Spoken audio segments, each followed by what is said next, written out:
हमारे चैनल को सब्सक्राइब करना ना भूलें। यहाँ हजारों कहानियां हैं आपके लिए।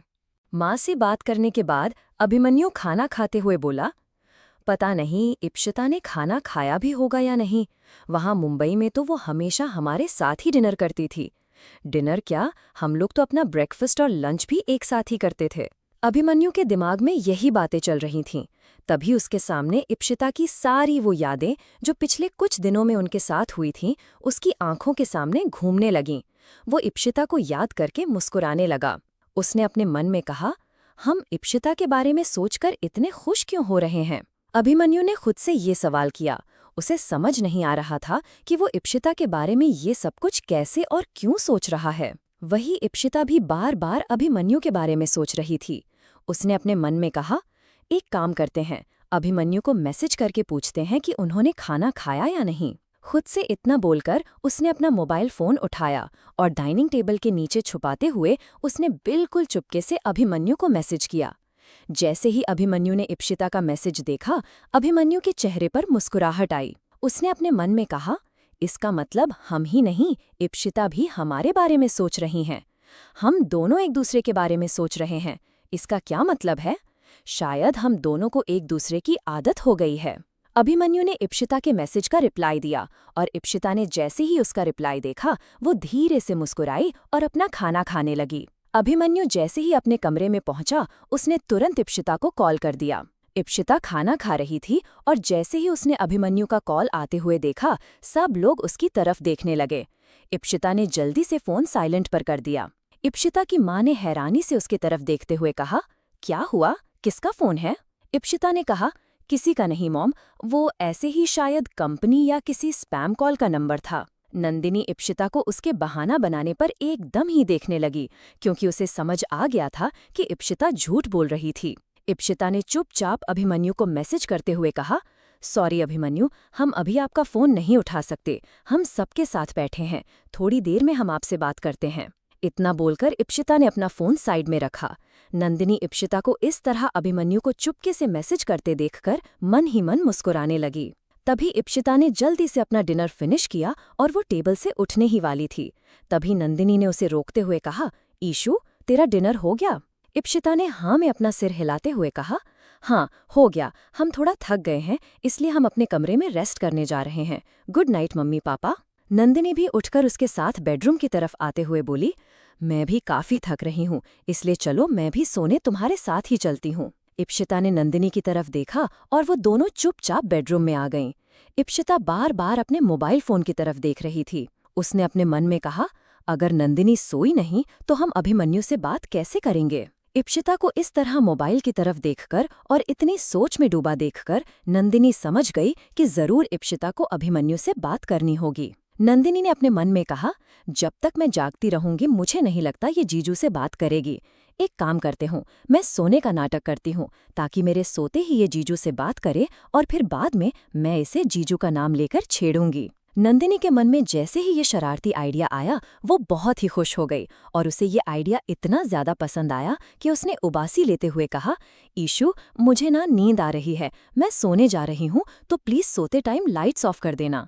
नंदिनी की ये बात सुनते ही इप्शिता के चेहरे पर बड़ी सी मुस्कुराहट आई और उसने जल्दी से हाँ में अपना सिर हिलाते हुए कहा, हाँ ठीक है, तुम आराम से सो जाओ, हम लाइट्स ऑफ कर देंगे। नंदिनी ने बेड पर आराम से लेटकर करवट ली और वो बिना कुछ बोले चुपचाप अपनी आंखें बंद करके लेट गई। इप्शिता ने नंदिनी को इस तरह सोते देखकर कुछ देर तक इंतजार किया और फिर उसने नंदिनी के कान के पास जाकर धीमी आवाज में कहा, नंदिनी, तुम जाग रही हो या सो गई? नंदिनी ने इप्शिता की बात सुनी, लेकिन उसने उसकी बात का कोई भी जवाब नहीं दिया ताकि उसे ऐसा लगे कि वो सो गई है। नंदिनी का ये आइडिया काम भी कर गया। वो बस मुंह पर हाथ रखकर बिना कोई आवाज किए हंस रही थी। इप्शिता ने नंदिनी की तरफ देखते हुए अपने आप से कहा, ये तो सो गई, अब हम अभिमन्यु से बात कर सकते हैं। इप्शिता ने तुरंत अपना मोबाइल फोन उठाया और वो अभिमन्यु को कॉल करने लगी। अभिमन्यु जो आराम से अपने कमरे में अकेले बैठा था, उसने जैसे ही इप्शिता का फोन आते हुए देखा, वो थोड़ा उत्साहित हो गया। उसने जल्दी से इप्शिता का कॉल पिकअप करते हुए कहा, हेलो, आप सोई नहीं अभी तक? इप्शिता ने अभिमन्यु की आवाज सुनकर धीरे से ना में अपना सिर हिलाते हुए कहा, जी नहीं, अभी तो हमने थोड़ी देर पहले डिनर किया है और आपने अचानक से इस तरह डिनर के टाइम पर कॉल कर दिया था। तब वहाँ पर हमारे साथ सब बैठे थे, इसीलिए हम आपका कॉल पिकअप नहीं कर पाए। हमने सोचा अब जब अपने कमरे में आ गए हैं तो हमने सोचा आपसे थोड़ी बात कर लें। अभिमन्यु ने कहा, ओह तो ये बात थी, हमें लगा शायद आप हमसे बात नहीं करना चाहती इसलिए कॉल डिस्कनेक्ट कर दी। वैसे आप सबके सामने भी तो हमसे बात कर सकती थी ना। इप्शिता उसकी ये बात सुनकर बड़ी ही हैरानी से बोली, नहीं, हम सबके सामने आपसे कैसे बात कर सकते हैं भला। अभिमन्यु उसकी बात सुनकर अपनी भौहें सिकोड़ते हुए बोला, क्यों क्यों नहीं कर सकती है? वैसे भी हमारी तो सगाई हो चुकी है और अब तो जल्द ही हमारी शादी भी होने वाली है, तो फिर क्यों नहीं। इप्शिता ने कहा, हम सबके सामने अभी इस तरह आपसे बात करने में कंफर्टेबल नहीं है, और वैसे भी अगर हम आपसे सबके सामने बात करेंगे तो पता नहीं मम्मी पापा क्या सोचेंगे हमारे बारे में। अभिमन्यु इप्शिता से ये सारी बातें इस तरह से बोल रहा था जैसे मानो उसके लिए कोई बड़ी बात ही नहीं थी। इप्शिता अभिमन्यु से ये सारी बातें बड़े ही धीमी आवाज में बोल रही थी। अभिमन्यु उसकी बात सुनकर बोला, वैसे आपके घर में शादी की तैयारियां कैसी चल रही हैं? इप्शिता ने उसकी बात का जवाब देते हुए कहा, अभी तो हमने मम्मी पापा से इस बारे में कुछ भी नहीं पूछा और हम आज ही घर आए थे तो उन लोगों ने भी हमसे कुछ नहीं कहा। अभिमन्यु ने इप्शिता की ये बात सुनकर उसे बताया, यहाँ राजमहल में तो बड़ी जोरों शोरों से सब चीजों की तैयारी हो रही है। हमें बिल्कुल भी आइडिया नहीं था कि माँ ने हमारी गैर मौजूदगी में इतनी सारी तैयारी कर ली होगी। उनका बस चले तो कल ही हम दोनों की शादी करवा दें। इप्शिता ने अभिमन्यु की बातें सुनी और उसकी आंखें खुली की खुली रह गईं। उसे थोड़ी शर्म भी आ रही थी, साथ ही उसे ये समझ नहीं आ रहा था कि इस बात पर वो क्या बोले। इप्शिता घबराते हुए बोली, हम आपसे बाद में बात करते हैं, गुड नाइट। इप्शिता को इस तरह कॉल डिस्कनेक्ट करते देखकर अभिमन्यु ने कहा, अब इन्हें क्या हो गया। तभी नंदिनी उठकर बैठी और उसने इप्शिता की तरफ देखकर मुस्कुराते हुए कहा, क्या बात है, इस तरह चुपके चुपके किससे बात हो रही है मैडम। इप्शिता नंदिनी की बात सुनकर सकपका गई। उसे समझ नहीं आ रहा था कि वो उसकी बात का क्या जवाब दे। तभी उसने कहा, वो एक्चुअली हम बस। नंदिनी इप्शिता को इस तरह हकलाते देखकर हंसने लगी और उसके बिल्कुल बगल में आकर इप्शिता को साइड हक करते हुए कहा, सबसे बड़ी इडियट है, अपने होने वाले पति से ही तो बात कर रही थी, तो फिर इसमें इतना सोचने वाली क्या बात है। और मैं तेरी बेस्ट फ्रेंड हूँ, तुझे मुझसे ये सारी बातें छुपाने की जरूरत नहीं है। इप्शिता नंदिनी की बात सुनकर थोड़ी सी शर्मा गई। तभी नंदिनी ने उसे चीरते हुए कहा, वैसे जीजू से बात करते टाइम तेरे चेहरे पर अलग ही ब्लश नजर आता है, तुझे पता है ना। इप्शिता ने उसकी ये बात सुनकर अपनी नजर दूसरी तरफ घुमाते हुए बोली, नहीं ऐसा कुछ भी नहीं है, और हमें पता था तुम ऐसा ही कुछ बोलोगी, बस इसीलिए हम तुम्हें कुछ नहीं बताते हैं। तुम हमारा सपोर्ट तो करती नहीं हो और बस ऐसे ही हमें छेड़ने लग जाती हो। इप्शिता की ये बात सुनकर नंदिनी ने उसके गाल खींचते हुए कहा, अच्छा बाबा ठीक है, अब नहीं छेड़ूंगी मैं तुझे, बट तू मुझे ये सारी बातें छुपाया मत कर यार। मुझे बड़ा अच्छा लगता है जब तुम दोनों इस तरह लवर की तरह बातें करते हो। सच में ईशु, तू बहुत लकी है जो तुझे अभिमन्यु जैसे जीजू मिल रहे हैं। इप्शिता नंदिनी की बात सुनकर कुछ सोचने लगी और उसकी आंखों के सामने वो सारे पल याद आने लगे जो उसने और अभिमन्यु ने अब तक एक साथ बिताए थे, खासकर मुंबई में इतने दिन जब वो अभिमन्यु के साथ रही थी। सच में उसे भी एहसास हुआ था कि वो बहुत अच्छा इंसान है। नंदिनी ने उसके चेहरे के सामने अपना हाथ हिलाते हुए कहा, क्या हुआ, कहाँ खो गई, फिर से तुम जीजू के बारे में सोचने लगी क्या।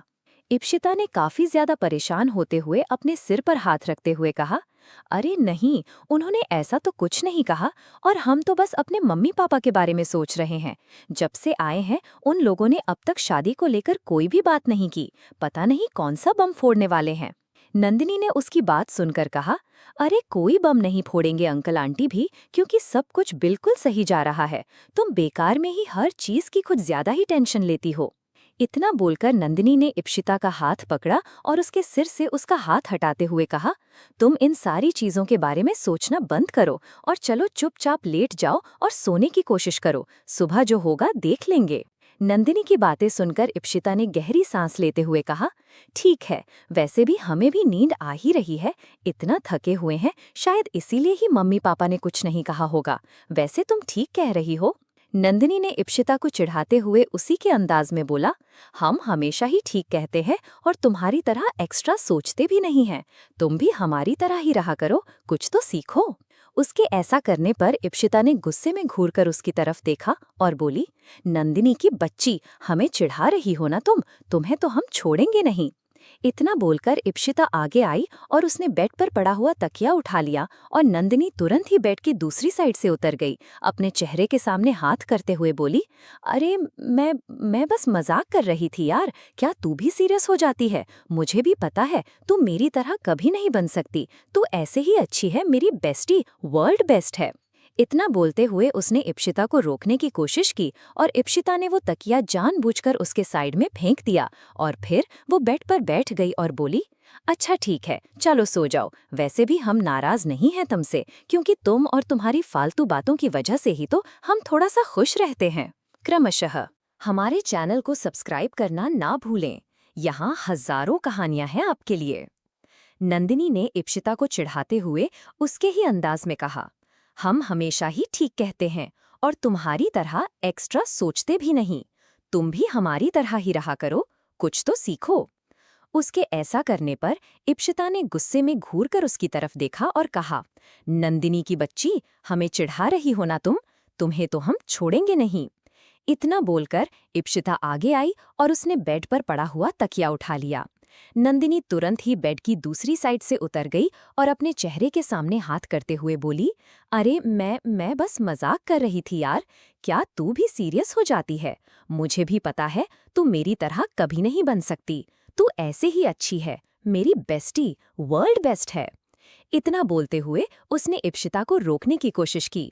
इप्शिता ने वो तकिया जानबूझकर उसके साइड में फेंक दिया और फिर वो बेड पर बैठ गई और बोली, अच्छा ठीक है, चलो सो जाओ, वैसे भी हम नाराज नहीं हैं तुमसे, क्योंकि तुम और तुम्हारी फालतू बातों की वजह से ही तो हम थोड़ा सा खुश रहते हैं।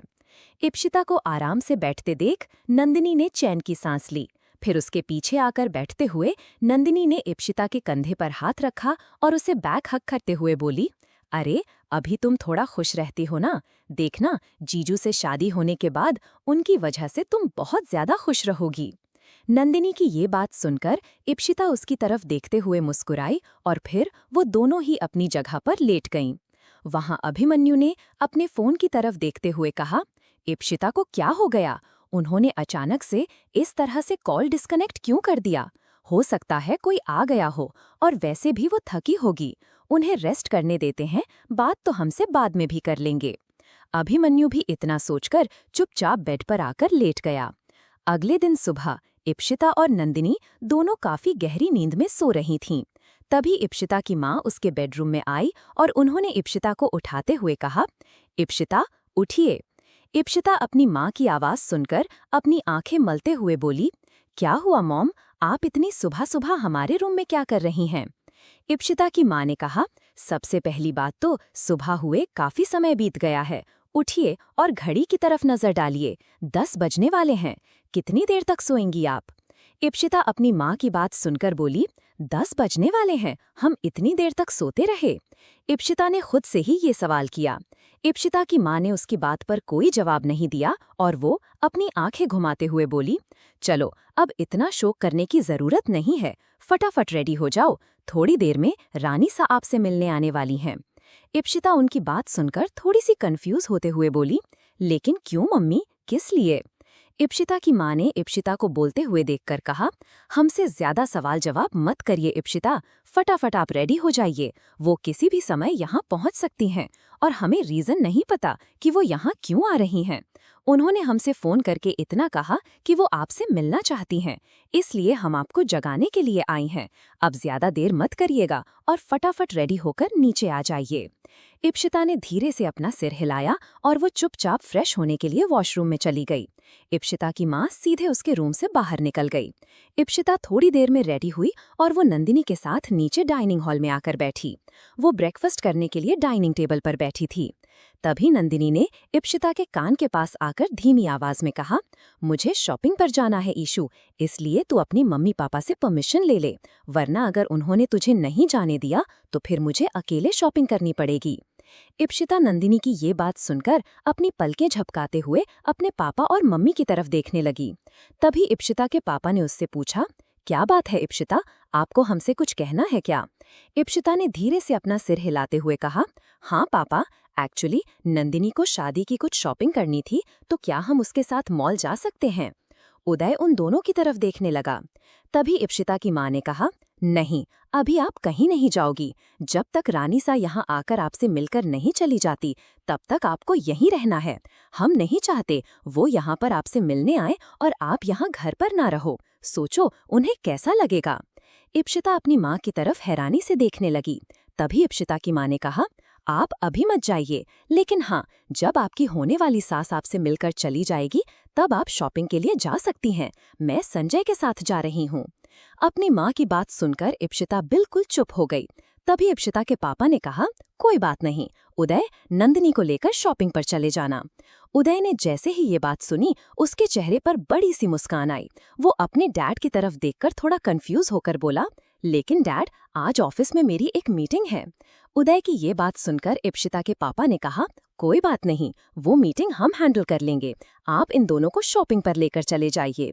उदय ने तुरंत हाँ में अपना सिर हिला दिया।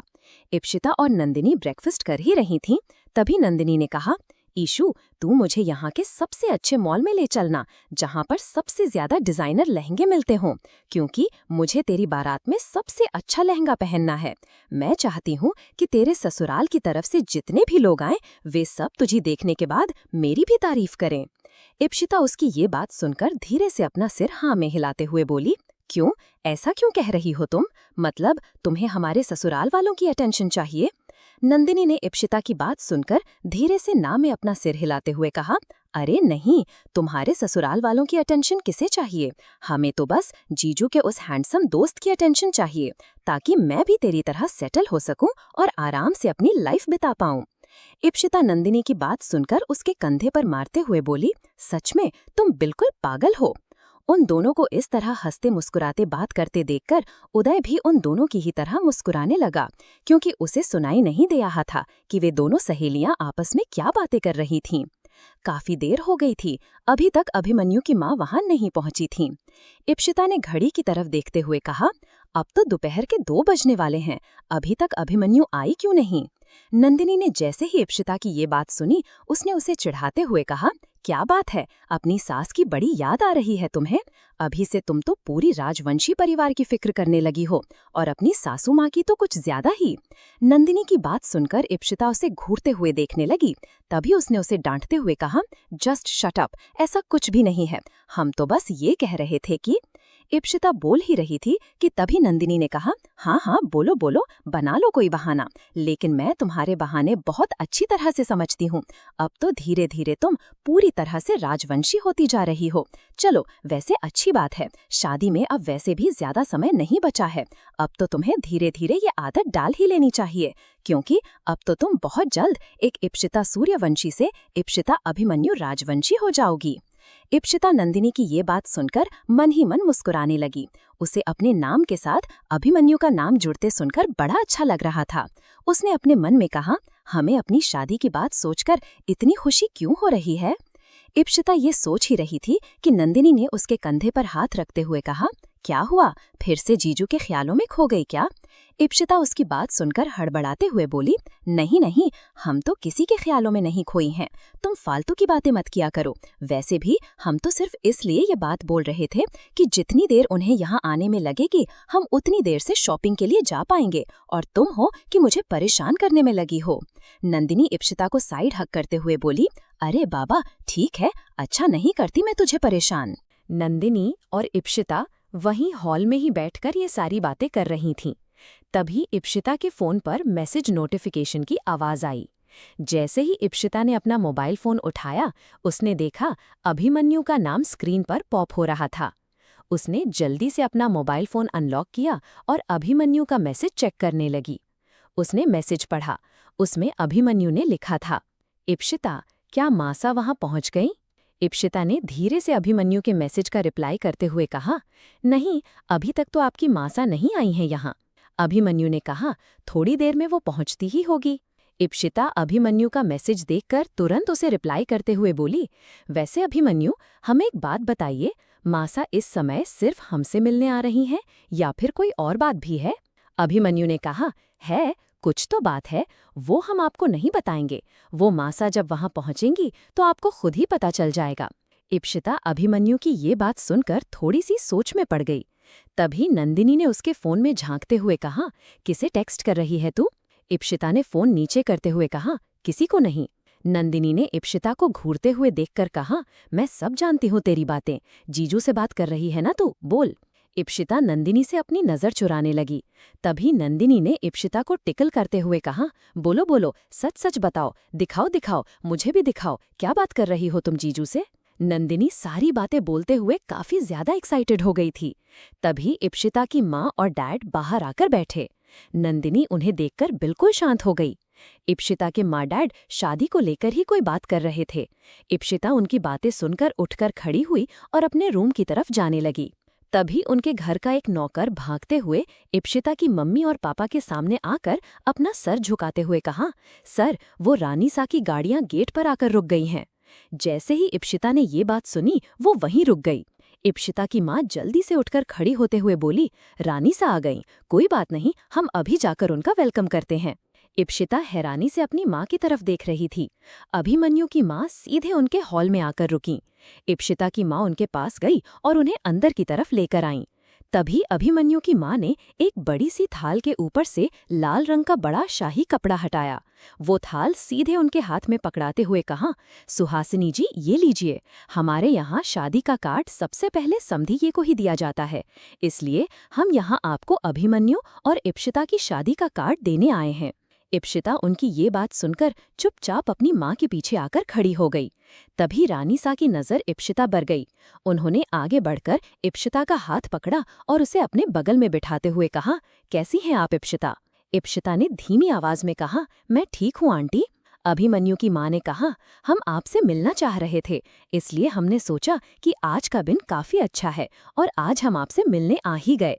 क्योंकि अब शादी में ज्यादा वक्त नहीं बचा है, तो हमने सोचा क्यों न अब आपको राजवंशी राज परिवार की बहू के नाम से ही बुलाया जाए। इप्शिता काफी ज्यादा कंफ्यूज लग रही थी। उसे नहीं समझ आ रहा था कि आखिर उनका ये सब बोलने का क्या मतलब है। क्रमशः, क्या लगता है आप लोगों को, क्यों आई हैं अभिमन्यु की माँ यहाँ पर इप्शिता से मिलने? उन्हें शादी से कुछ दिनों पहले ऐसा क्या काम हो सकता है? और क्या इप्शिता ने अब पूरे मन से एक्सेप्ट कर लिया है अपनी होने वाली इस शादी को? और वहीं दूसरी तरफ आखिर क्या चल रहा है हमारे होने वाले दूल्हे राजा के मन में? मतलब अभिमन्यु क्या सोच रहा है? आपको क्या लगता है? और शादी से पहले ये दोनों मिलेंगे क्या एक और बार? हमारे चैनल को सब्सक्राइब करना ना भूलें। यहाँ हजारों कहानियां हैं आपके लिए। इप्शिता हैरानी से अपनी मम्मी की ओर देख रही थी। अभिमन्यु की माँ सीधे उनके हाल में आकर रुक गईं। इप्शिता की मम्मी उनके पास गईं और उन्हें अंदर की ओर ले आईं। तभी अभिमन्यु की माँ ने एक बड़ी सी थाल के ऊपर से लाल रंग का बड़ा शाही कपड़ा हटाया। उस थाल में कुछ जेवर थे, मेवे और बीच में एक बहुत बड़ा सुनहरे रंग का बॉक्स था, जिसके ऊपर इप्शिता और अभिमन्यु का नाम उभरे हुए अक्षरों में लिखा था। वो थाल सीधे उनके हाथ में पकड़ाते हुए बोली, सुहासिनी जी, ये लीजिए, हमारे यहाँ शादी का कार्ड सबसे पहले समधी जी को ही दिया जाता है, इसीलिए हम यहाँ आपको अभिमन्यु और इप्शिता की शादी का कार्ड देने आए हैं। इप्शिता उनकी ये बात सुनकर चुपचाप अपनी मम्मी के पीछे आकर खड़ी हो गई। तभी रानी सा की नज़र इप्शिता पर पड़ी। उन्होंने आगे बढ़कर इप्शिता का हाथ पकड़ा और उसे अपने बगल में बैठाते हुए कहा, कैसी हैं आप इप्शिता? इप्शिता ने धीमी आवाज में कहा, हम ठीक हैं आंटी। अभिमन्यु की माँ ने कहा, हम आपसे मिलना चाह रहे थे, इसलिए हमने सोचा कि आज का दिन काफी अच्छा है और आज हम आपसे मिलने आ ही गए। क्योंकि अब शादी में ज्यादा वक्त नहीं बचा है, तो हमने सोचा क्यों ना अब आपको राजवंशी राज परिवार की बहू के नाम से ही बुलाया जाए। इप्शिता काफी ज्यादा कंफ्यूज लग रही थी। उसे नहीं समझ आ रहा था कि आखिर उनका ये सब बोलने का क्या मतलब है। तभी माँ सा ने एक अच्छा सा बॉक्स निकाला और उसमें से 2 बड़े हैवी कंगन निकाले, जिन पर डायमंड और कुंदन की नक्काशी के साथ बड़ी ही ऑथेंटिक सी डिजाइन बनी हुई थी। उसे देखकर इप्शिता काफी हैरत में पड़ गई। माँ सा ने वो कंगन इप्शिता के हाथ में पहनाते हुए कहा, इप्शिता, अब आप राजमहल की होने वाली बहू हैं, तो आपको अब राजमहल की सारी परंपराओं को मानना होगा और अपनी जिम्मेदारियों को समझना होगा। ये आपकी इस जर्नी की सबसे बड़ी शुरुआत है। इप्शिता उनकी बात सुनकर कुछ भी नहीं बोली और वो उस हैवी कंगन की ओर हैरानी से देखने लगी। अभिमन्यु की माँ ने इप्सिता के गालों को छुआ और उसकी ठुड्डी ऊपर उठाते हुए कहा, हम आशा करते हैं कि आप राजवंश परिवार की सारी जिम्मेदारियों को बहुत अच्छी तरह से निभाएंगी। इप्सिता ने उनकी ओर देखकर हल्के से मुस्कुराते हुए कहा, हम पूरी कोशिश करेंगी कि हम आपकी उम्मीदों पर खरे उतरें और हमारी वजह से किसी को कोई परेशानी ना हो। माँ सा ने इप्सिता के गाल को सहलाया। उन्होंने बड़ी ही प्राउडली कहा, अब हमें खुद पर बड़ा गर्व हो रहा है कि हमने आपको राजवंशी राजपरिवार की बहू बनने के लिए चुना। इप्सिता उनकी बात सुनकर हल्का सा मुस्कुराई। नंदिनी वहीं इप्सिता के पीछे खड़ी थी। वो उसके हाथों में कंगन को देखकर अपने मन में बोली, इतने हैवी कंगन दिखने में तो सुंदर लग रहे हैं, लेकिन इन्हें अगर मैं पहन लूं तो मेरे तो हाथ ही दर्द होने लगेंगे। सच में बेचारी इप्सिता। रॉयल फैमिली में होने के जितने फायदे मिलते हैं, उससे कहीं ज्यादा नुकसान भी झेलने पड़ते हैं। कुछ देर इप्सिता की मम्मी पापा से बात करने के बाद माँ सा उठकर खड़ी हुई। उन्होंने अपने हाथ जोड़ते हुए कहा, अच्छा ठीक है, तो फिर अब हम चलते हैं। हमें राजमहल भी जल्दी पहुंचना है और वहां पर शादी के बहुत सारे काम देखने हैं। सुहासिनी जी ने अपना हाथ जोड़कर उन्हें विदा किया। नंदिनी इप्सिता के हाथ में पहने हुए कंगन देखकर बोली, यार ये तो काफी ज्यादा हैवी हैं, तेरी पसंद से काफी डिफरेंट भी। इप्सिता ने धीरे से अपना सिर हिलाया।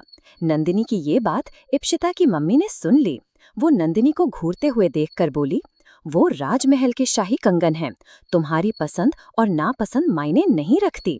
अब तुम्हें सारी जिम्मेदारियां निभानी हैं और राजमहल की महारानी की तरह पेश आना सीखो। अपनी मॉम की बात सुनकर इप्सिता ने धीरे से सिर हिला दिया और कुछ भी नहीं कहा। माँ सा के जाने का इंतजार करते करते काफी टाइम हो गया था। जब माँ सा वहां से बाहर गईं तो 4 बज चुके थे। इप्सिता ने घड़ी की ओर देखते हुए कहा, 4 बज गए, यार हमें जल्दी चलना होगा वरना। इप्सिता बोल ही रही थी कि इससे पहले नंदिनी या उदय में से कोई उसकी बात का जवाब दे पाता, उसकी मम्मी ने उसे रोकते हुए कहा, नहीं, आप इस समय कहीं नहीं जा सकती। अगर आपको कहीं जाना है तो आप कल चली जाइएगा। अब वैसे भी शाम हो गई है, शॉपिंग से आने में आपको रात हो जाएगी। हम नहीं चाहते कि देर रात तक आप घर से बाहर रहें। इप्सिता ने जैसे ही उनकी बात सुनी, उसने अपनी मम्मी पापा की ओर देखते हुए कहा, लेकिन मम्मी, हम अकेले नहीं जा रहे हैं, उदय भाई हमारे साथ हैं। उदय भी उसकी बात सुनकर बोला, हाँ मॉम, मैं हूं ना इशी के साथ, तो फिर क्या प्रॉब्लम है। उदय बोल ही रहा था कि उदय के डैड ने कहा, उदय, तुम्हें कोई बहस करने की जरूरत नहीं है। अगर हम कुछ बोल रहे हैं तो इसका मतलब हमने कुछ सोचकर ये सब कह रहे होंगे, इसलिए बेहतर होगा कि तुम हमारी बात मानो। बेकार की बहस करके हमारा टाइम खराब मत करो। इप्सिता कुछ बोलने जा ही रही थी कि तभी नंदिनी ने इप्सिता का हाथ पकड़ा। उसने इप्सिता के मम्मी पापा की ओर देखते हुए कहा, इट्स ओके आंटी, हम कल चले जाएंगे। नंदिनी के इतना बोलते ही इप्सिता उसे हैरानी से देखने लगी। तभी इससे पहले कि इप्सिता नंदिनी से कुछ कह पाती, नंदिनी ने उसका हाथ पकड़ा और उसे कमरे में ले आई।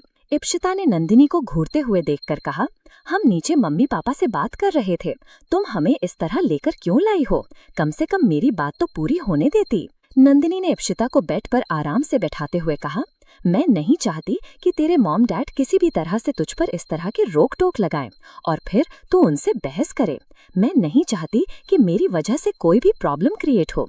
इसीलिए इप्सिता नंदिनी से कुछ कहने वाली थी कि नंदिनी ने उसे चुप करवाते हुए कहा, अरे हमें शॉपिंग ही तो करना है, आज नहीं तो कल, कोई बात नहीं, हम कल शॉपिंग करने चलेंगे, ओके। नंदिनी की बात सुनकर इप्सिता ने धीरे से अपना सिर हिलाते हुए बोली, ओके। नंदिनी ने जैसे तैसे इप्सिता को समझा लिया। अगली सुबह इप्सिता नंदिनी के साथ ब्रेकफास्ट टेबल पर बैठी थी। तभी इप्सिता ने अपने मम्मी पापा की ओर देखते हुए काफी नाराजगी से कहा, मम्मी पापा, आज तो हम शॉपिंग पर जा सकते हैं ना, या फिर आज भी आप लोग कोई बहाना बनाकर हमें रोकने वाले हैं? इप्सिता की मम्मी ने जैसे ही उसकी ये बात सुनी, उन्होंने उसे डांटते हुए कहा, इप्सिता, ये आप क्या कह रही हैं? हम लोग भला आपको रोकने के लिए कोई बहाने क्यों बनाएंगे? ये क्या कोई तरीका है अपने पापा से बात करने का? नंदिनी भी इप्सिता की ओर देख रही थी। उसी वक्त इप्सिता ने कहा, तो बताइए, क्या आज हम शॉपिंग पर उदय भाई और नंदिनी के साथ जा सकते हैं? इप्सिता की मॉम उसे डांटने जा रही थी, तभी इप्सिता के पापा ने उसे परमिशन देते हुए कहा, हाँ बेटा, बिल्कुल आप जा सकती हैं। हमें आपके शॉपिंग पर जाने से भला क्या प्रॉब्लम हो सकती है? ब्रेकफास्ट करिए और उदय, आप इन दोनों को लेकर जाइए। उदय ने उनकी बात सुनकर धीरे से अपना सिर हिलाया। वे तीनों ब्रेकफास्ट करने के तुरंत बाद ही घर से बाहर निकल गए। उदय नंदिनी और इप्शिता के साथ सीधे मॉल के लिए निकला। वो कार ड्राइव कर रहा था। इप्शिता उसके बगल वाली सीट पर बैठी थी और नंदिनी बैक सीट पर बैठी थी। उदयवीर बार बार नंदिनी को फ्रंट मिरर से देख रहा था। नंदिनी की नजर एक बार उदयवीर की नजरों से जा मिली। उदय ने जैसे ही नंदिनी को नोटिस किया, उसने तुरंत अपनी नजरें दूसरी ओर घुमा ली। नंदिनी को जैसे ही उदय ने देखा, वो तुरंत दूसरी ओर देखने लगा। नंदिनी को ये बात बड़ी ही ऑकवर्ड लगी, लेकिन उसने इप्शिता से बात करने के चक्कर में इस बात पर ज्यादा ध्यान ही नहीं दिया। थोड़ी ही देर में वे तीनों मॉल पहुंचे। इप्शिता ने नंदिनी का हाथ पकड़ते हुए कहा, ये यहाँ का सबसे बेस्ट मॉल है। तुम्हें यहाँ पर हर तरह की ड्रेस मिल जाएगी। तुम जो चाहो वो खरीद सकती हो। नंदिनी ने इप्शिता की ये बात सुनी। वो सीधे लहंगे की दुकान में पहुंची। उसने काफी ज्यादा एक्साइटेड होते हुए कहा, भैया मेरे लिए कोई अच्छा सा लहंगा दिखाइए। इप्शिता वहीं पर बैठी हुई थी। तभी उसने उदय और नंदिनी की ओर देखते हुए कहा, आप दोनों लहंगा पसंद करिए, मैं अभी थोड़ी देर में आती हूँ। इप्शिता को वहां से बाहर जाते देखकर उदय ने पूछा, कहाँ जा रही है इप्शिता? इप्शिता अपने भाई की बात का जवाब देते हुए बोली, भाई हम वॉशरूम से होकर आते हैं, आप यहीं पर रुकिए। जैसे ही इप्शिता ने ये बात कही, उदय ने धीरे से अपना सिर हिलाया। इप्शिता वहां शॉप से बाहर निकल गई। इप्शिता वॉशरूम में थी तो नंदिनी अपने लिए ड्रेस और लहंगे सिलेक्ट करके उदय की ओर ही देते जा रही थी। नंदिनी ने येलो कलर का एक लहंगा उठाया जिस पर ग्रीन और रेड कलर के फ्लावर बने हुए थे। वो प्रिंट काफी ज्यादा अच्छा लग रहा था। नंदिनी उस लहंगे को उठाकर सीधे मिरर के सामने जाकर खड़ी हुई। वो उस लहंगे को अपने ऊपर लगाकर देख रही थी कि वो लहंगा उस पर कैसा लगेगा। तभी नंदिनी की नजर मिरर पर पड़ी। उदय जो वहीं उसके पीछे खड़ा हुआ था, वो मिरर में नजर आने लगा। नंदिनी ने उदय के फेस के एक्सप्रेशंस को नोटिस किया। फिर नंदिनी ने इशारे से उदय से पूछा, क्या हुआ, अच्छा नहीं लग रहा है क्या? उदय उसके लहंगे की ओर इशारा करते हुए बोला, ठीक है बट बहुत ज्यादा अच्छा नहीं है और ये कलर भी नॉर्मल ही है। नंदिनी ने जैसे ही उदय की बात सुनी तो उसे भी वो उतना अच्छा नहीं लगा। उसने वो लहंगा वहीं वापस रखते हुए कहा, भैया मुझे कोई और कलर दिखाइए, ये कलर ज्यादा अच्छा नहीं है। जैसे ही नंदिनी ने उदय की बात समझकर ये बात कही, उदय उसकी बात सुनकर मुस्कुराने लगा। तभी उस दुकान वाले ने नंदिनी को एक पिंक कलर का लहंगा दिया जिस पर ब्लैक कलर के फ्लावर प्रिंट बने हुए थे। ये लहंगा भी नंदिनी को बड़ा अच्छा लग रहा था, लेकिन वो उदय से एक बार फिर पूछना चाहती थी, इसलिए उसने डायरेक्टली उदय की ओर देखा। उदय ने अपने हाथों को दाएं बाएं हिलाते हुए कहा, this is okay but try something else.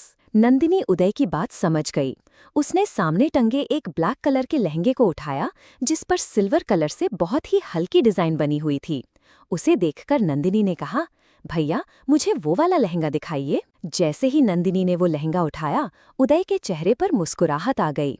उसने नंदिनी को अपना थम्स अप दिखाते हुए धीमी आवाज में कहा, this is the best. Nandini समझ गई कि उदय को ये लहंगा काफी पसंद आ गया है। उसने तुरंत ही उस लहंगे को सिलेक्ट कर लिया और उसे पैक करने को बोल दिया। उसके बाद नंदिनी अपने लिए कोई गाउन देख रही थी जिसे वो रिसेप्शन या फिर बाकी किसी और फंक्शन में पहन पाए। उसमें भी उसने उदय की वैसे ही हेल्प ली।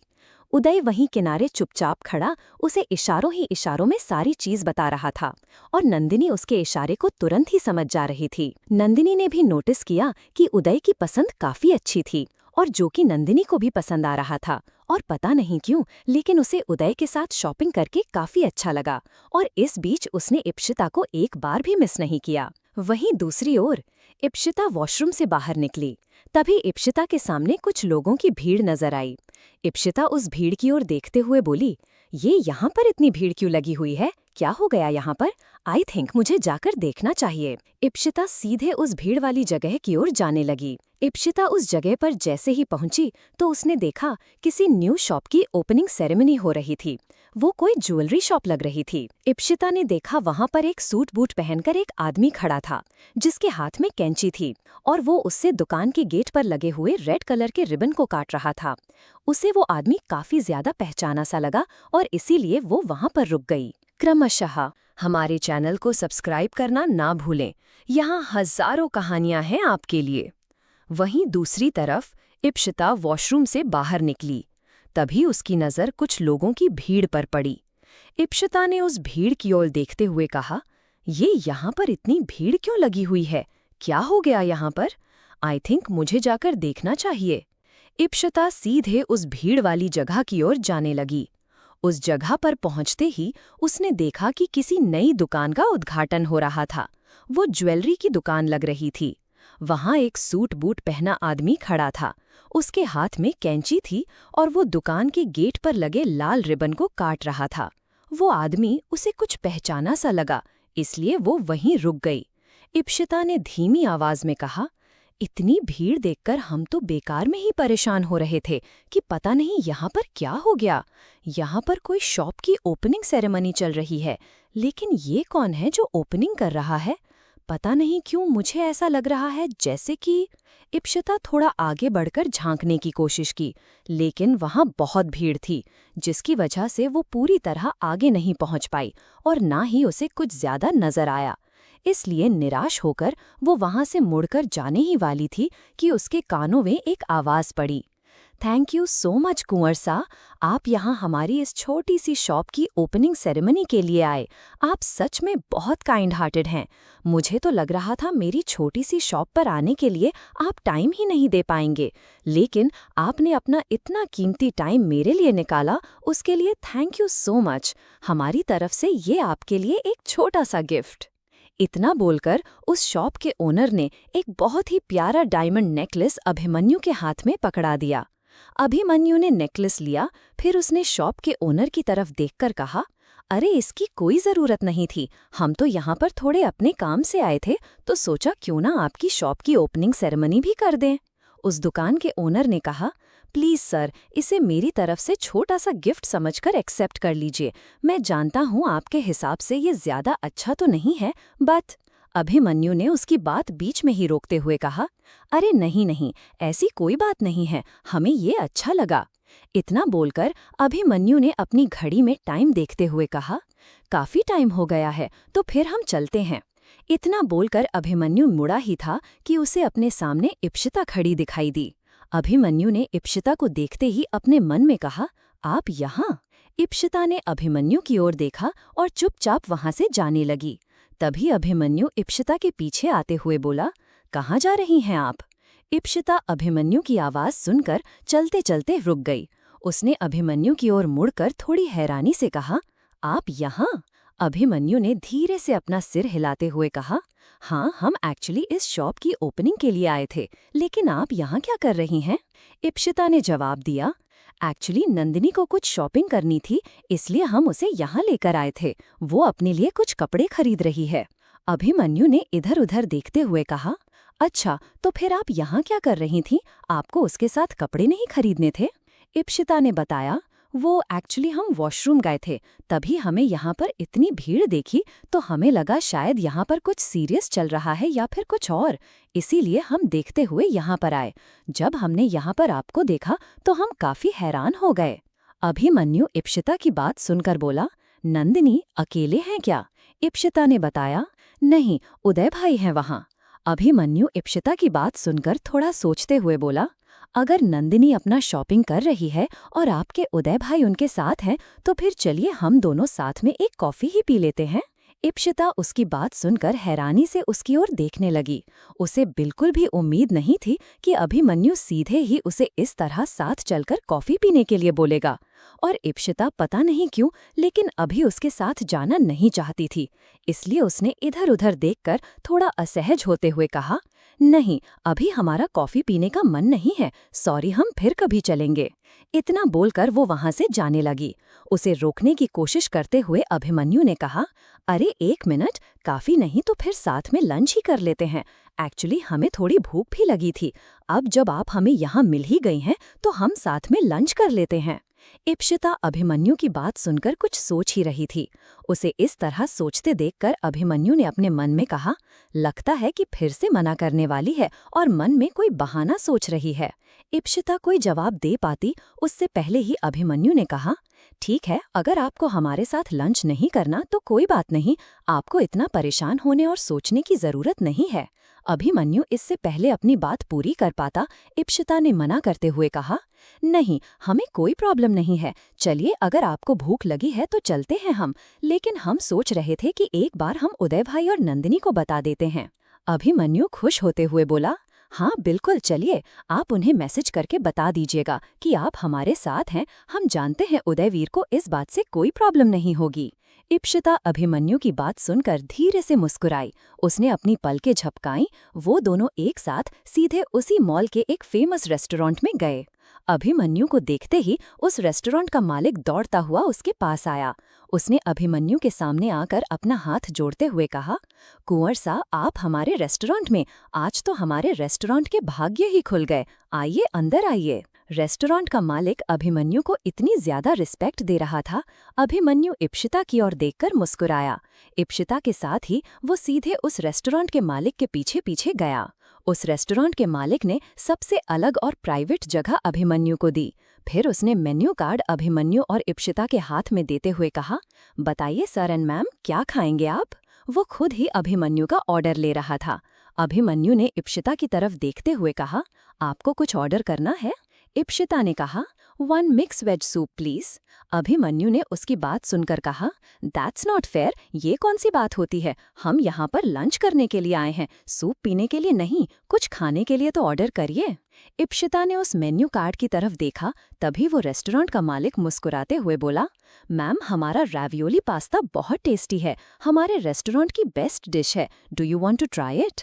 इप्शिता उसकी बात सुनकर बोली, ओके देन 1 रैवियोली पास्ता। उसने अभिमन्यु की तरफ देखते हुए कहा, सर और आप? अभिमन्यु ने धीरे से अपना सिर हिलाते हुए कहा, नहीं, बस हम दोनों एक ही डिश शेयर कर लेंगे। आप साथ में अपनी रेस्टोरेंट का बेस्ट डेजर्ट लेकर आइए।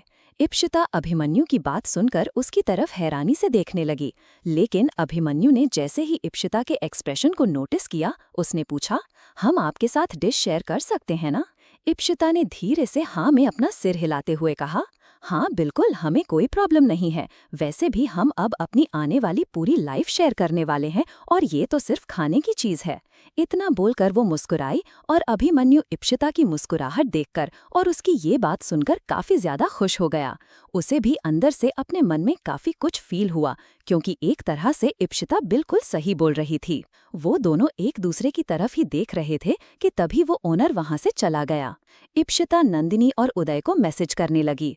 नंदिनी और उदय ने जैसे ही ये मैसेज देखा, उदय थोड़ा कंफ्यूज्ड होते हुए बोला, कुंवर सा, यहाँ क्या कर रहे हैं? नंदिनी को भी इप्शिता का मैसेज मिल गया था। उसने उदय की तरफ देखा। उदय वहां से सीधे नंदिनी के पास आकर बोला, ईशी कुंवर सा के साथ है, आई थिंक हमें वहां चलना चाहिए। नंदिनी, अगर आपको और कुछ शॉपिंग करनी है तो कर लीजिए, फिर हम ईशी के पास चलते हैं। इतना बोलकर उदय वहां से जाने के लिए खड़ा हुआ। तभी नंदिनी ने उदय का हाथ पकड़ते हुए कहा, 1 मिनट रुकिए उदय, कहाँ जा रहे हैं आप? नंदिनी ने जैसे ही उदय का हाथ पकड़ा, उदय उसकी ओर देखने लगा।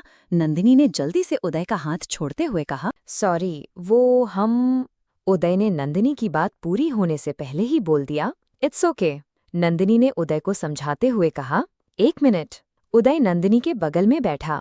तभी नंदिनी उदय के पास आकर धीमी आवाज में बोली, क्या कर रहे हैं आप?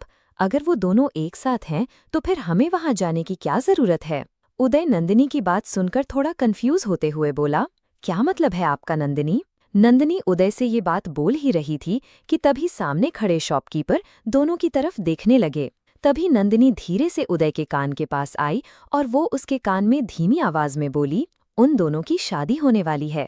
वो दोनों एक लव बर्ड्स की तरह हैं। उन्हें थोड़ा अकेली में टाइम स्पेंड करने दीजिए। वैसे भी अगर वो लोग साथ में टाइम बिताएंगे तो उन दोनों की कोऑर्डिनेशन बढ़ेगी।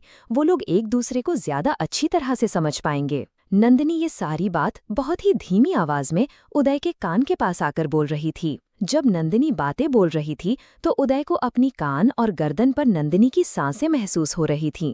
नंदिनी की आवाज जैसे ही उदय के कानों में पड़ रही थी, उदय के दिल की धड़कन तेज हो गई।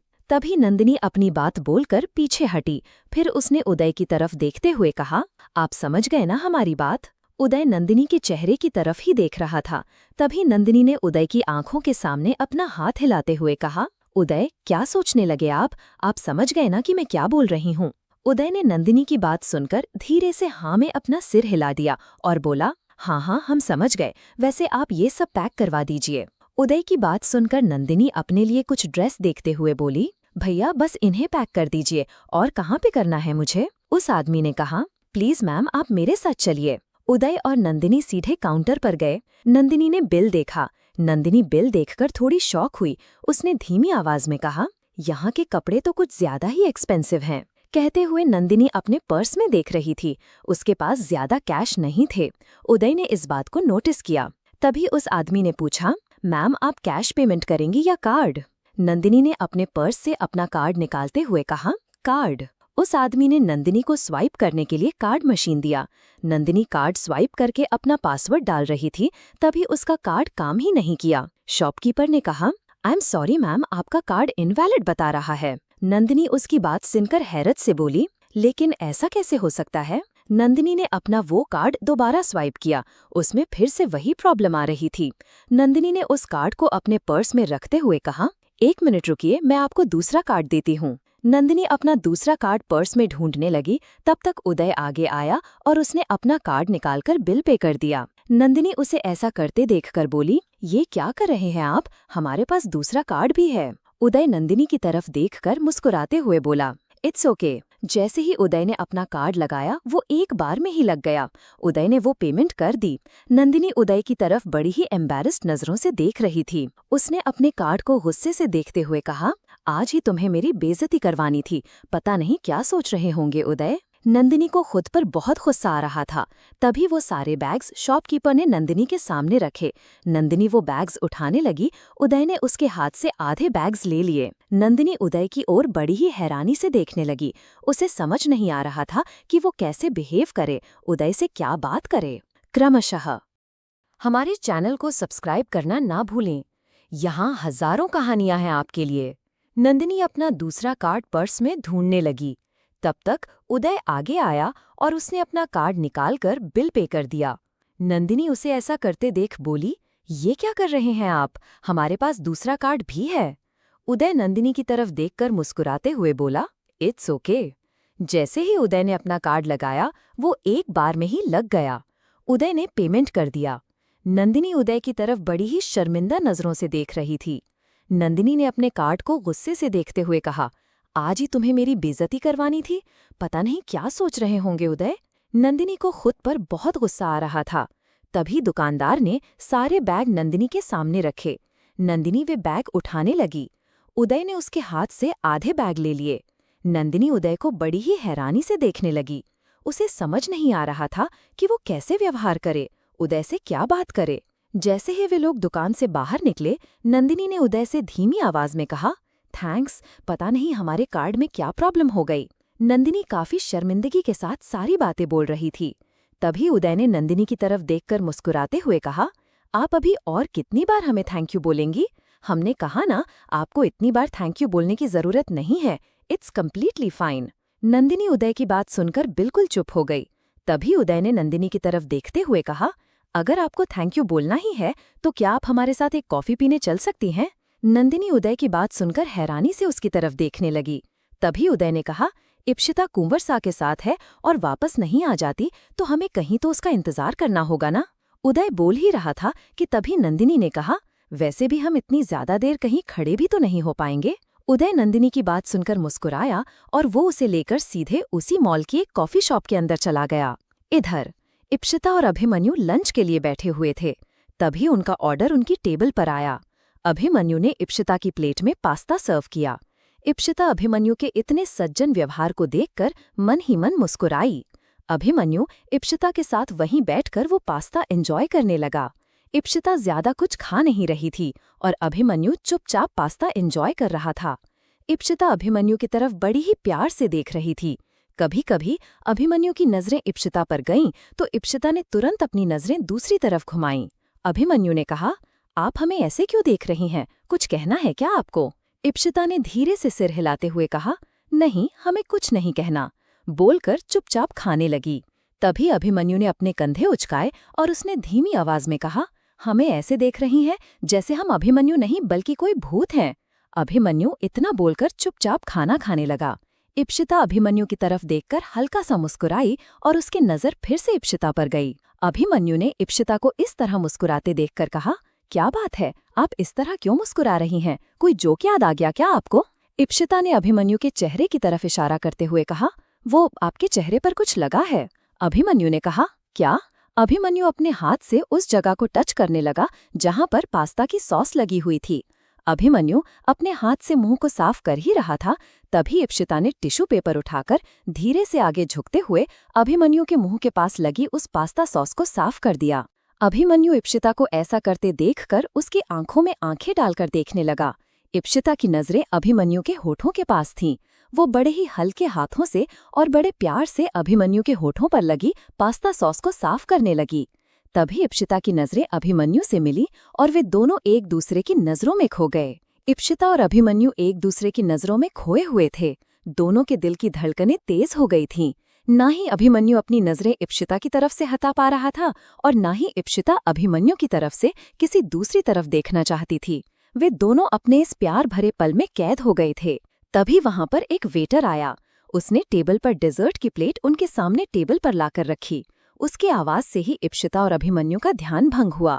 इप्शिता ने जल्दी से अपनी नजर नीचे झुका ली। वहीं अभिमन्यु भी थोड़ा सा असहज हो गया। उसने इप्शिता की तरफ देखा, वह अपनी नजरें चुरा रही थी।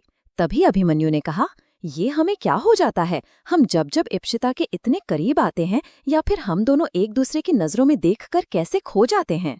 अभिमन्यु सोच रहा था। इप्शिता भी अपने मन में बोली, पागल हो गए हैं क्या?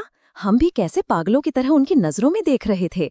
पता नहीं अभिमन्यु हमारे बारे में क्या सोच रहे होंगे। दोनों ही बिल्कुल चुप थे और अपने अपने विचारों में डूबे हुए थे। इधर नंदिनी उदय के साथ कॉफी शॉप में गई। वे दोनों कॉफी पी रहे थे। तभी उदय ने नंदिनी की आंखों में आंखें डालकर देखा। नंदिनी बड़ी ही शांत लग रही थी। उसे इतना शांत देखकर उदय को थोड़ा अजीब लगा। उसने पूछा, क्या बात है नंदिनी, आप किसी बात को लेकर परेशान हैं क्या? नंदिनी ने उदय की बात सुनकर तुरंत जवाब दिया, अरे नहीं, कैसी बात कर रहे हैं आप? हम क्यों भला परेशान होंगे, बल्कि हम तो ईशु की शादी को लेकर उत्साहित हैं। हम परेशान तो बिल्कुल भी नहीं। आपको ऐसा क्यों लग रहा है? उदय उसकी बात सुनकर बोला, आपकी आंखें देखकर हमें ऐसा लगा कि शायद आप थोड़ी परेशान हैं। जैसे ही उदय ने ये बात कही, नंदिनी कॉफी पीते पीते रुक गई। वह उदय की तरफ बड़ी हैरानी से देखने लगी। उदय ने अपनी बात को स्पष्ट करते हुए कहा, अरे मेरा मतलब वो नहीं था। वो एक्चुअली आप हमेशा खुश रहती हैं और आपके चेहरे से मुस्कान गायब नहीं होती, तो हमें आपको वैसे ही देखने की आदत है। अभी आपके चेहरे के भाव हमें थोड़े से अलग लग रहे थे, इसीलिए हमने पूछ लिया। I hope you don't mind. Nandini Uday की बातें सुनकर थोड़ी सी असमंजस में पड़ गई। वह कुछ बोल नहीं रही थी। उदय को ऐसा लगा शायद उसे उसकी बातें अच्छी नहीं लगी हैं। इसलिए उदय ने माफी मांगते हुए कहा, आई एम सॉरी, अगर आपको हमारी बात बुरी लगी हो तो। नंदिनी उसकी बात सुनकर मुस्कुराते हुए बोली, अरे नहीं, कैसी बात कर रहे हैं आप? हमें क्यों आपकी बात बुरी लगेगी? और वैसे भी अभी हम ईशु के बारे में सोच रहे थे। उदय ने जैसे ही नंदिनी के मुंह से इप्शिता का नाम सुना, उसने भी कहा, हाँ, अब तो वैसे काफी देर हो गई है। आई थिंक अब हमें उनके पास चलना चाहिए। नंदिनी ने हाँ में अपना सिर हिलाया और वो उठकर खड़ी हो गई। उदय ने शॉपिंग बैग्स उठाने में नंदिनी की मदद की, जिसे देखकर नंदिनी बड़ी ही कृतज्ञ नजरों से उसकी तरफ देखने लगी। वे दोनों सीधे कॉफी शॉप से बाहर निकले। नंदिनी इधर उधर देखते हुए बोली, ये ईशु कहाँ है? मुझे तो जीजू भी कहीं नजर नहीं आ रहे हैं। एक काम करती हूँ, उन दोनों में से किसी को कॉल करके पूछ लेती हूँ कि वे लोग कहाँ हैं। नंदिनी इतना बोलकर अपना फोन निकाल रही थी, तभी उदय ने नंदिनी का हाथ पकड़ते हुए कहा, इसकी कोई जरूरत नहीं है नंदिनी। नंदिनी हैरानी से उदय की तरफ देखते हुए बोली, मतलब? उदय ने सामने की तरफ इशारा करते हुए कहा, वे लोग वहाँ हैं। जैसे ही नंदिनी ने उदय की बात सुनी, वह उसी तरफ देखने लगी जिस तरफ उदय ने उसे देखने के लिए कहा था। उसने देखा इप्शिता और अभिमन्यु रेस्टोरेंट के बाहर निकल रहे थे और दोनों ही आपस में बात कर रहे थे, जिसे देखकर नंदिनी और उदय मुस्कुराने लगे। अभिमन्यु के हाथ में एक ज्वेलरी बॉक्स था, वही बॉक्स जो अभी उस दुकान की ओपनिंग के समय पर दुकानदार ने दिया था। अभिमन्यु उस बॉक्स को देखते हुए बोला, इसका हम क्या करेंगे? एक काम करते हैं, हम इसे इप्शिता को दे देते हैं। अभिमन्यु ने वो बॉक्स इप्शिता के सामने करते हुए कहा, ये आपके लिए। इप्शिता बॉक्स की तरफ देखते हुए बोली, क्या है इसमें? अभिमन्यु ने कहा, खोलकर तो देखिए। इप्शिता वहीं तर रुकी, फिर उसने उस बॉक्स को खोलकर देखा। उसमें हीरों का सेट था जो काफी ज्यादा खूबसूरत लग रहा था, जिसे इप्शिता हैरानी से देखकर बोली, ये आपने हमारे लिए खरीदा है? अभिमन्यु ने धीरे से सिर हिलाते हुए कहा, नहीं, एक्चुअली हमने इसे नहीं खरीदा। ये हमें अभी दुकान की ओपनिंग पर मिला था। हम इसका क्या करेंगे, बट ये आपके ऊपर काफी जचेगा। इप्शिता थोड़ी सी हिचकिचा रही थी। तभी उसने कहा, लेकिन हम इसे कैसे? इप्शिता बोल ही रही थी कि अभिमन्यु ने कहा, क्यों, अब तो हमारी शादी होने वाली है। हम जब पति पत्नी बनने ही वाले हैं तो फिर हमें नहीं लगता आपको हमसे ये लेने में कोई परेशानी होनी चाहिए। इप्शिता कुछ बोलने जा ही रही थी, तभी सामने से नंदिनी और उदय आ गए। उदय को देखकर इप्शिता चुप हो गई। फिर उसने उदय की तरफ देखते हुए कहा, भाई आप? उदय अभिमन्यु के पास आकर बोला, कुंवर सा, कैसे हैं आप यहाँ? अभिमन्यु ने कहा, एक्चुअली हम यहाँ पर एक दुकान की ओपनिंग के लिए आए थे, तभी हमें यहाँ पर इप्शिता दिख गई, तो हमने सोचा कि हम इप्शिता के साथ लंच कर लें। आई होप उदयवीर आपको कोई प्रॉब्लम नहीं होगी। उदय ने इप्शिता की तरफ देखा। इससे पहले कि वो कुछ बोल पाता, नंदिनी ने कहा, अरे कैसी बात कर रहे हैं जीजू आप भी, और वैसे भी वो तो आपकी होने वाली वाइफ है, वो आपके साथ नहीं रहेगी तो कौन रहेगा, हमें कोई प्रॉब्लम नहीं है ना? इतना बोलकर वो उदय की तरफ देखने लगी। उदय ने धीरे से अपना सिर हिला दिया। वो नंदिनी के इस तरह तुरंत जवाब देने के तरीके को देखकर बिल्कुल दंग रह गया। उदय नंदिनी की तरफ ही देख रहा था। इप्शिता तुरंत नंदिनी के बगल में आकर खड़ी हो गई। अभिमन्यु उन तीनों की तरफ देखते हुए बोला, आप लोग अभी कुछ देर और रुकेंगे क्या यहाँ? नंदिनी ने अपना सिर हाँ ने हिलाया। उदयवीर ने कहा, नहीं, बस हम घर जा रहे हैं, एक्चुअली काफ़ी देर हो गई है। उसके बाद अब कल से ही सारी तैयारियां शुरू हो जाएंगी, तो फिर ज़्यादा समय भी नहीं मिल पाएगा। हम लोग काफ़ी देर से घर से बाहर हैं, तो अब हमें घर जाना होगा, इसलिए हम बस घर ही जा रहे हैं। उदय की बात सुनकर अभिमन्यु ने कहा, तो फिर ठीक है, चलिए, हम भी बस निकल ही रहे थे। वे सब एक साथ ही मॉल से बाहर निकले। इप्शिता जाते समय भी अभिमन्यु की तरफ देख रही थी। वहीं अभिमन्यु इप्शिता और नंदिनी की तरफ देखकर कुछ भी नहीं बोला, बल्कि उसने उदयवीर से हाथ मिलाया और सीधे अपनी कार में बैठ गया। वहीं इप्शिता और नंदिनी भी कार में बैठ गईं, और कार के अंदर आकर बैठते ही अपनी आदत के हिसाब से नंदिनी ने चारों तरफ नज़र घुमाते हुए इधर-उधर देखना शुरू किया। लेकिन फिर उसकी नज़र इप्शिता के हाथ में पकड़े एक बॉक्स पर पड़ी, और वो उसके हाथ से बॉक्स लेते हुए बोली, ये क्या है, तूने अपने लिए कुछ खरीदा है क्या? इप्शिता ने ना में अपना सिर हिलाते हुए कहा, नहीं, हमने कुछ नहीं खरीदा, ये तो अभिमन्यु ने। इतना बोलते बोलते इप्शिता रुक गई। तभी नंदिनी उसे छेड़ते हुए बोली, ओहो, जीजू ने गिफ्ट किया है, मैं भी तो देखूं जरा, लाओ दिखाओ मुझे। इतना बोलकर नंदिनी उस बॉक्स को खोलने लगी। जैसे ही नंदिनी ने बॉक्स खोला, उसने बड़े शौक से कहा, वाह, ये कितना खूबसूरत है। क्रमशः